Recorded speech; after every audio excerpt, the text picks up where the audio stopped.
Hi, welcome. Thanks for popping in. It's a gorgeous day today. A bit breezy, but the sun's shining, so can't complain too badly. What we're going to do today is make, I've got this, they call it D-wire, but it's a very heavy with D-wire, as you can see. My husband bought it for me and as a gift, and I don't think he realised how I don't think he realised how thick it was. I've got the measurements here on the bag, and it says it's, well, 8 inches long, except I've taken a little 2 centimetres off there for my ring that's coming up in this video. So it started off 8 inches long. It's 8 millimetres that way, up and down, and it's 4 millimetres up and down that bit there, the half round. Now I did put out, I've done it a couple of times actually, put out in different Facebook groups any suggestions of what I could do with it, but not a bangle, because I didn't really want to use it all in one go. I wanted to spin it, spread it out and make the most of it, because it would make a very heavy bangle, but quite honestly it would make a very beautiful bangle too. So I can see why people suggested that, and maybe that's what I should have gone with, because that does look absolutely gorgeous. But anyway, in my wisdom, I decided that I prefer to make different projects with it. I've got a few ideas. I've got a little preview here of what's coming up in the video. I'm going to make a ring with this 2 centimetre pieces. I have to be careful, I get my centimetres and millimetres muddled up. So that's a 2 centimetre piece, and as you can see, I've drilled a hole in that to sit. Let's see if I can put that in to show you. Probably fall out and bounce on the floor, but hey ho, let's take the risk. Now that's upside down. I've got a black spinel to go in there anyway. Come on, you little blighter. There we go. So if it doesn't fall out, that's how it's going to be, but polished. This is obviously in its raw state. So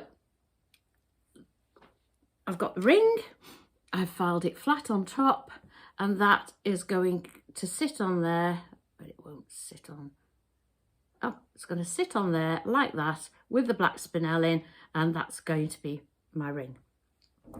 Now I've got my little book. I will show it to you. I'm not a very good drawer, really. And I was going to say I'm not a very good drawer. I'm actually a very bad drawer. Let's see if I can find it. I've done some sketches, things there, and little notes. More to remind me of ideas I've had, because I'm very good at having ideas. As I'm busying around, I think, oh, I could do that with whatever. Then when I come and sit down at the bench, I've forgotten what I was going to do with it. So I've decided to jot it down. So that one is the ring that I'm working on at the moment. But then that led me on to think that I could make a collection of things like, to follow on from that. I could take exactly the same pieces, i.e. the 2 centimetre piece and the ring, and I could, I should get tweezers to do this actually, and I could solder that on there and make a nice little pendant, which would go with the ring. And then I could do everything in miniature twice to make earrings. So I could split that up into 1 centimetre pieces with a smaller black spinel, a smaller ring obviously, and make nice little earrings. So there's actually a pendant, a ring and earrings all the same. And I'm not brilliant at making collections, but that would probably be a nice one. So that's those 2 at the top. And then I've got an idea that I would take my piece and cut a piece off and saw part way up to make 3 strands. Obviously, I'd mark it from the back because it's flat on the back. I could mark it on the back and then saw it and then split the pieces apart and maybe put stones in between. Ideas. Don't say, I'm not saying they're going to work, but these are my ideas.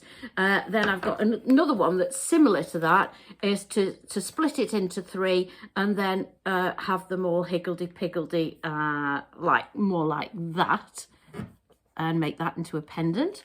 And then what's the bottom one? You see, I've forgotten already. Would it reticulate? We don't know. Would it lose its D shape if I depletion gild? I've just purchased some gold to do kumbu. I'm not sure how you pronounce it, but most people say kumbu, so I'll say kumbu. I could depletion gild a fair old strip of it, and then I could cut it in half. I could then try to reticulate one half, and I could put my gold foil for kumbu on the other half. So that's another idea I've got. What I'd make them into, I don't know yet, but often I like the process more than the jewellery. A lot of things I do because I like doing it, basically. It doesn't necessarily mean I like wearing it, but the good thing is there's always someone who likes it, even if I don't. So I can enjoy the making of it, and hopefully somebody else can enjoy the wearing of it, be it a gift or if somebody purchases it from me. So that's what we're going to use. I would be very annoyed if I wanted to do something with a full length of that and I had now got to start annealing it and forming it into a straight piece. But I'll save my angst because that's not what I want to do. But now I've seen that, maybe I should have taken the advice. But anyway, I haven't. I've cut 2 centimetres off. I have plans. And if I really like it, I could always get me some more. If I'm a lucky person. But anyway, let's carry on. As I say, I've started the ring. I've already recorded the bit I've started, so I'll go on, finish that off, and let's hope it turns out nicely. Thank you for joining me. See you later. Okay, here we go with the great big chunky D-wire.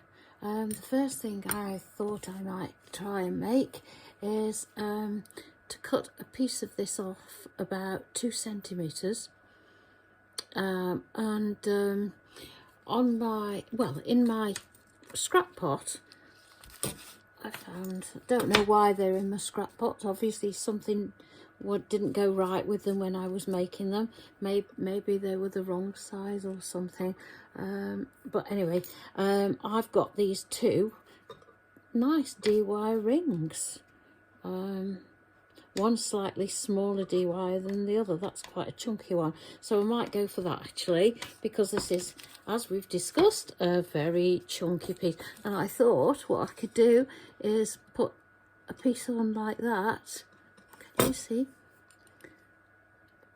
A 2 centimetre piece, 20mm piece on there, highly polished, and it would sort of sit like that, obviously cut off, but nicely finished, nicely polished, and we'll see. We'll start off with something simple, I think, and then work our way up, hopefully from there. So as we've got the ring already started, that just needs tidying up. That's already soldered and made. And with this, I'm going to put it into my mitre jig,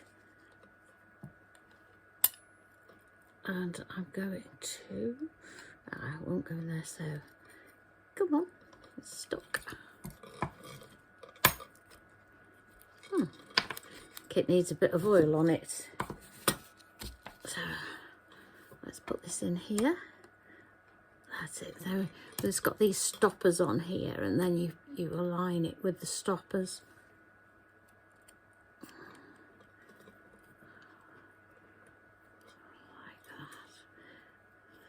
it's not made it very easy, that it's so thick, and it's a DY. That's better. Put it in the other way round.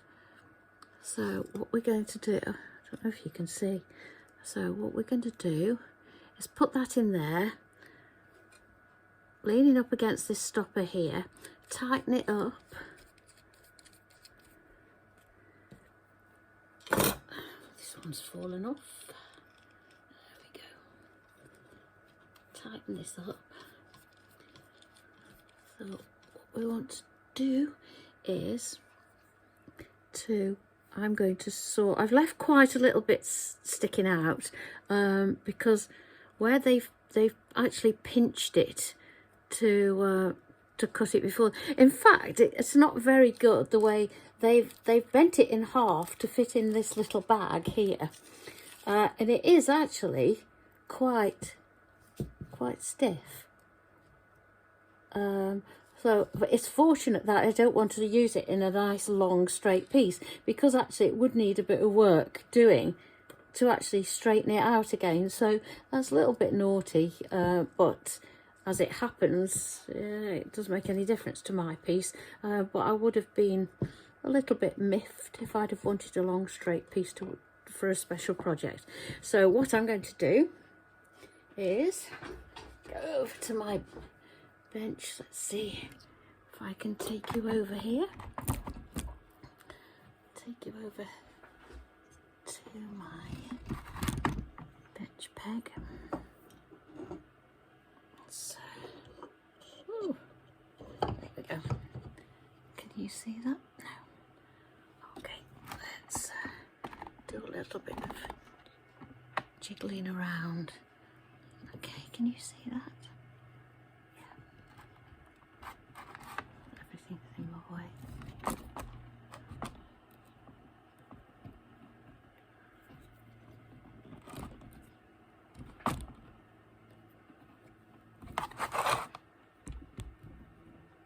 That's better. Okie doke. Right, so if I get here, I've got my saw here, I've put a bit of beeswax on it, and that's not going to help. So what I'm going to do, actually, that's not actually tightened up enough. This putting D-wire in here is proving a lot more difficult than putting up ordinary sheet or whatever in there. So that's, both sides are now butted up against that bar. So what we're going to do is get the saw, and can you see? How's that? Oh, I'm struggling to see now. Unfortunately, this piece that's sticking up the top isn't helping. So why don't I turn it over, get rid of that underneath my bench peg.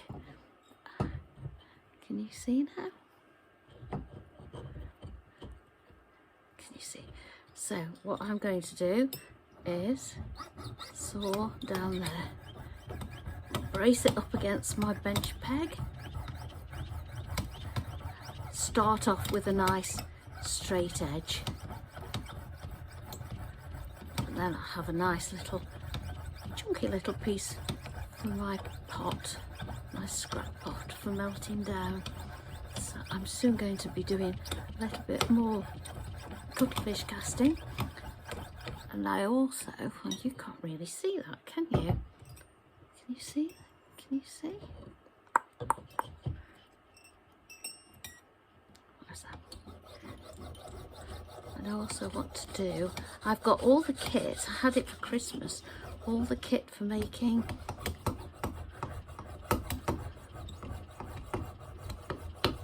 sorry, I don't seem to be getting very far. Let me just lubricate this a little bit more. I've got all the kit for doing delft clay casting as well, which I haven't actually tried yet, so we still have that to come. So let me see. It's not actually as difficult as this. It's because I'm trying to let you see, but I'm not sure you actually need to see this, so I'll go and saw this off there you know what I'm doing. I'm just going to saw that off there, and then I'll come back to you. Okay. Okay, we've got that off now. There's the little bit that I've sawn off. Now I'm going to get, what I'm going to do next is get my files and go across there. If you go diagonally, that's the best way, because then you don't move your piece. So I'm going to do that, and then get some buff sticks and some sandpaper, make that a nice clean edge, and I'll come back to you and we can start again then. Okay. Okay, I've finished with the file. I've now, oh, sorry. Knocking you over.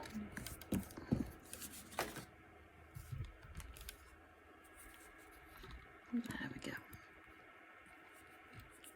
Sorry. I've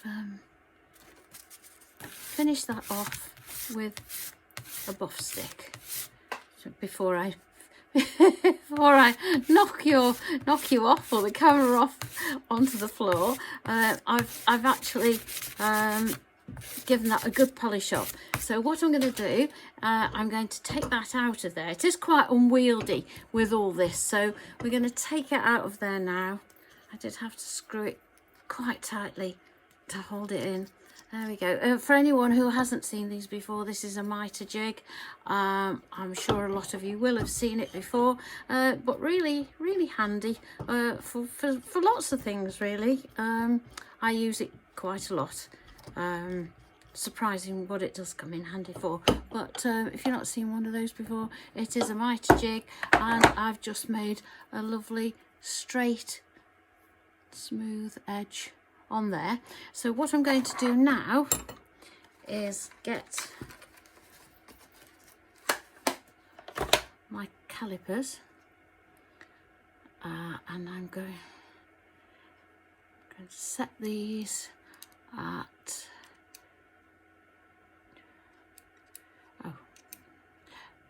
20 millimeters. I want it 2 centimeter length, so 20 millimeters. Let's move that up.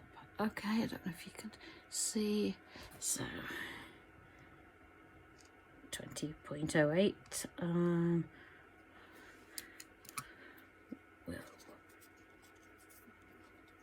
We'll call that good. So there we go. So what I'm going to do is get my nice smooth edge. I mean, when you look at the one that it came with, I don't know if you can see it actually. If you look at the one it came with, it's all very pinched and miserable. And this is now a really nice smooth end to work from. So what I'm going to do is put the end of my one end of my calipers against my nice new edge, and I'm going to scratch across like that. In fact, a good thing to do, I can see that, but a good thing to do is to get a Sharpie or a marker pen, whatever, any marker pen. So get that on there like that. Put that away before it gets all over everywhere.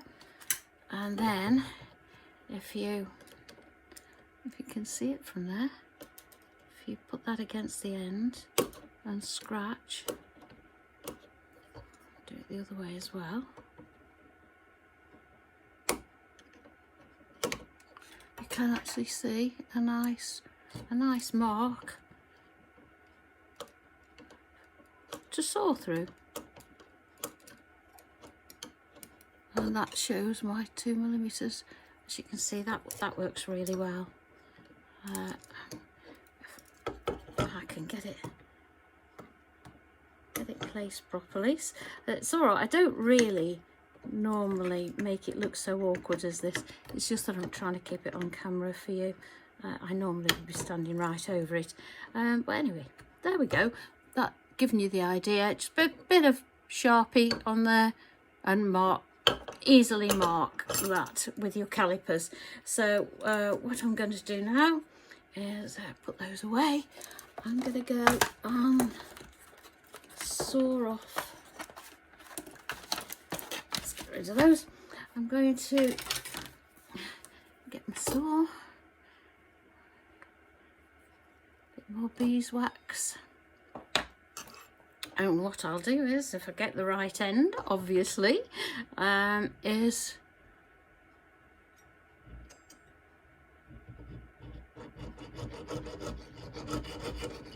saw along that lovely line.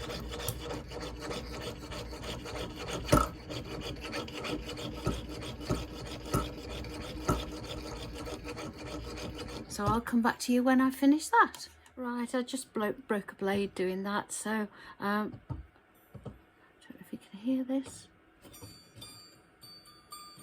I just put a new blade in, put some lubrication on it. In this case, beeswax. You can burr life, whatever your preference is. So let's see if we can get to the end of this.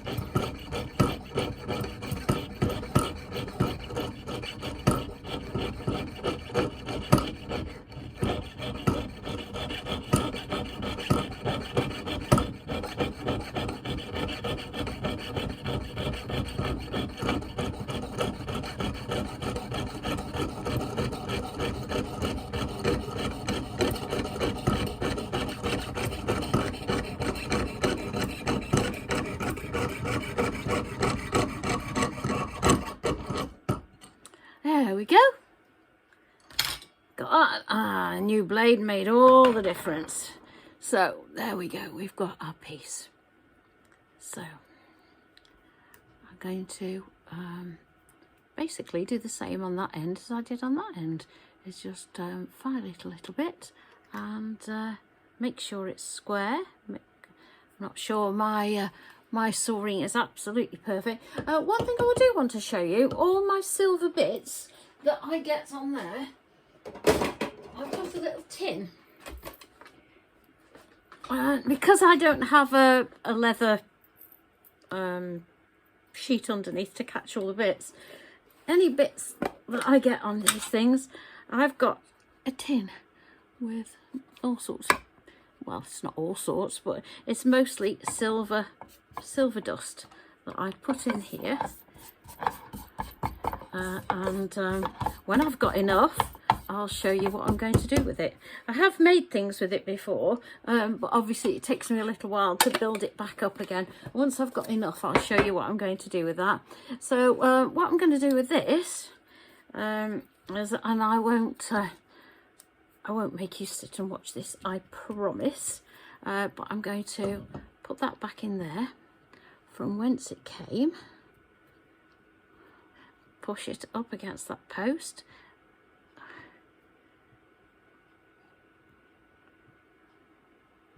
and screw down these ends. Right, so I'm going to just go off and just get my buff stick and make that nice and straight and tidy to match the pretty little other end that we've got, and then I'll come back to you. I've done that. I've got two nice straight edges on there. I'm just going to get rid of this. This is just a sanding sponge, basically. I think that's what they're called. I'm just going to get off this Sharpie I've got on the end of there.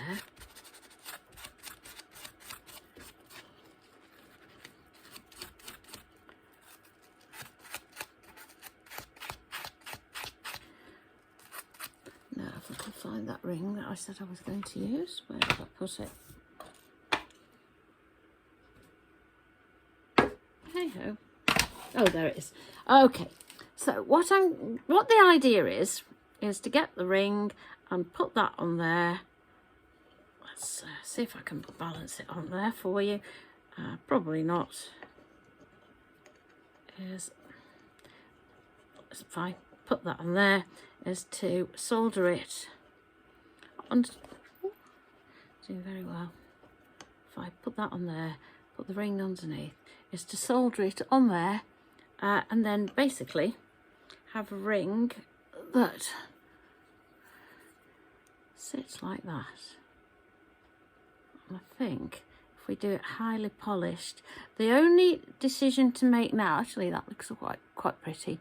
The only decision now to make is, do I drill a hole before I put this on? Obviously this has got to have a lot of cleaning up, which I will do off camera, because you know how to do that. I've shown you, and if you don't, just let me know and I can go through it. But I think that'll look quite pretty balanced on there, and I might, let's have a look, where did I put them? Let's see what we've got.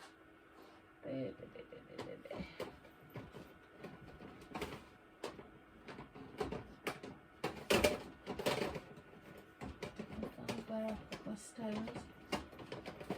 Let's face all, I had a tidy up. Now I can't find anything, obviously. But here we go. Here's some stones. Let's have a look what we've got. I'm not sure even what size would look nice on there.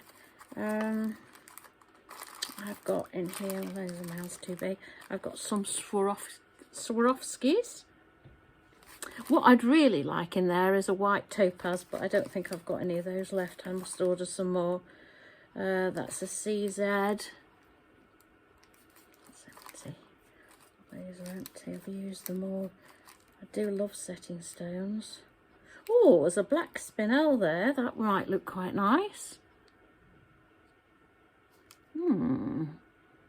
That's I think that's form. Is that too big? Do you know, I don't think it is. That might look nice. It's just to see what else there is. We've got peridot.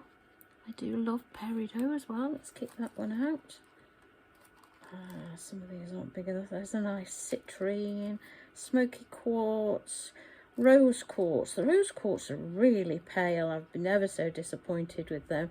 There's green amethyst there. They're quite pale as well. I think I like light garnet, but I haven't got any of those left. Let's put the peridot back. I think I am going to put stone in it. You know how to set it. If you've not seen me set one before, if you go to my video where I made a pebble, that's where I show you how to do all the drilling and set one of these little stones. I'll not bore you with it again. Don't really want to go over things that I've done before, otherwise you'll get fed up of seeing the same things over and over again. So there's a lovely little black spinel, which I think will look quite nice in there, and then to give that a high polish, I think I'm going to do that. So I will go away and do all the drilling for that. As I say, if you've not seen me do it before, this is a little bit bright, isn't it? Let me see if I can turn this down.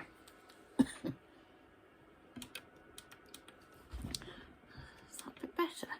There we go. Is that a bit better? There's the lovely black spinel. Sparkles like a good one, that does. So and then if we have this all highly polished, so what I'll go off and do is finish this off. All I'm going to do is just sand it. I won't polish it because I've got to fasten it to that. So I want to tidy that up, drill the holes for the setting, and then I'll come back to you. But if you do want to see how to set a little stone like that, go back to my video where I'm making the pebble. Okay, see you in a while. What I've done here is I've marked the centre of this piece that's going to go on the front of the ring. This piece, I don't know if you can see, I filed that flat across the top, so this actually then gets placed on there.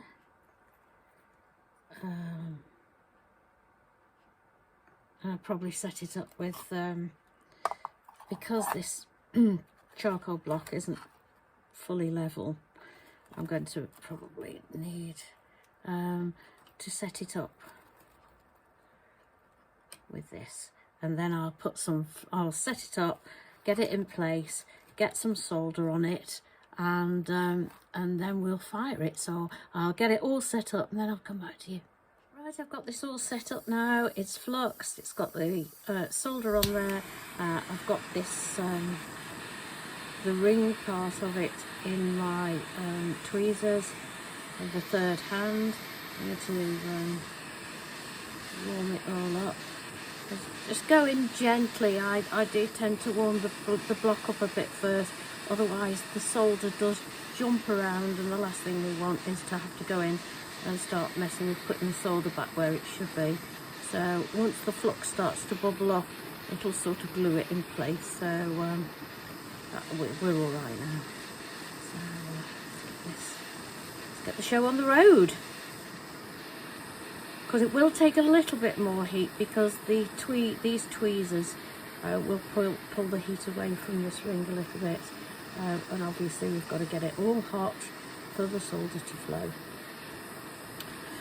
While I'm doing this, I'll want to point out to you, where's my solder pick? There it is. I want to point out to you that my join on the ring itself is up here.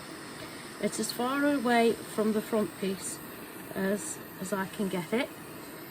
I was taught, I'm not saying this is the right way, I believe it to be because that was the way I was taught.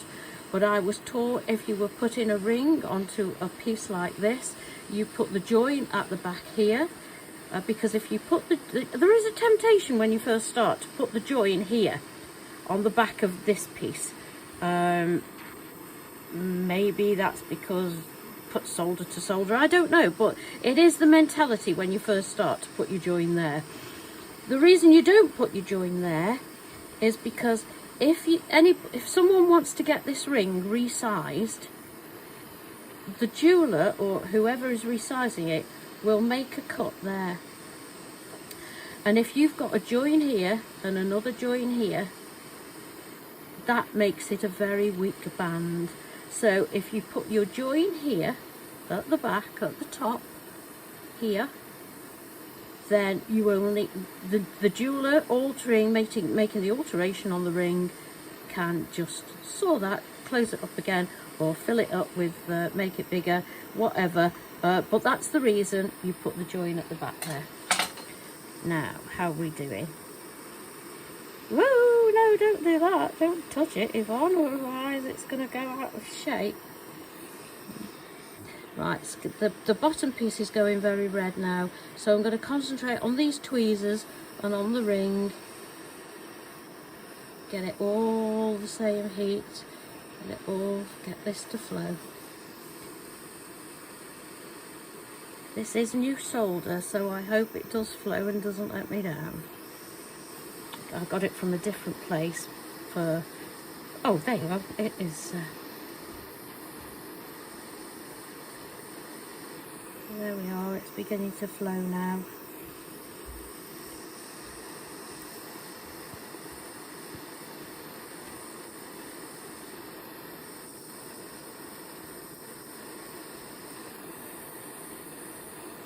I'm happy that it's gone underneath. Let's get this, press that down a little bit.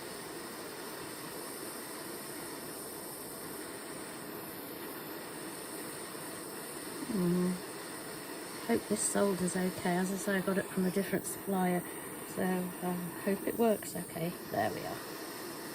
There we are, it's gone now. So what I'm going to do is it's gone back there. There we go. I'm going to quench that and pickle it now, and then we'll see where we go from there. Okay, it's out of the pickle. It's had a bit of a polish, needs just finishing off slightly, but not too much. We've now got a nice clean bed to set our stone in there. So yeah, so I'm quite pleased with that. It's looking good. So I'll go off and set the stone, but if you can see a red tinge, that's off my camera. I'm doing this off my phone at the minute and my phone is red, so sorry for the red tinge, but it's there you go. It's looking very nice. I think it's looking very shiny and I'm super pleased with that. So I'll go off and set the stone. Here's the ring and the ring clamp with the stone in place, ready to be set. So sits in nicely, as you can see. So here we go for pushing the silver over the stone and getting on with the flush setting. So there we go. We'll see. It's got lovely sparkle. I can just catch the light with it. There we go. So I'll go on and get on with that, and I'll come back. This is the finished item with the stone set. See if I can show you round. See if I can get the light on it. The stone shines really nicely. So that's it. Onto the pendant and earrings now. As a PS to this video, I'm going to say that this stone was not as easy to set on a D-shaped piece as it was on a flat piece. So, I mean, it isn't in there nicely now. In fact, I'm extremely pleased with it. Try and get it from the side so you can see it. It's set in really nicely. That's a bit better. It's set in really nicely now, but it wasn't easy. I had quite a bit of help from Facebook groups that I'm a member of, and I did persevere. So I am going to show you how I set that stone when I come to do the pendant. So if you want to see that, it'll be in my next video where I do the matching pendant. Okay, thank you.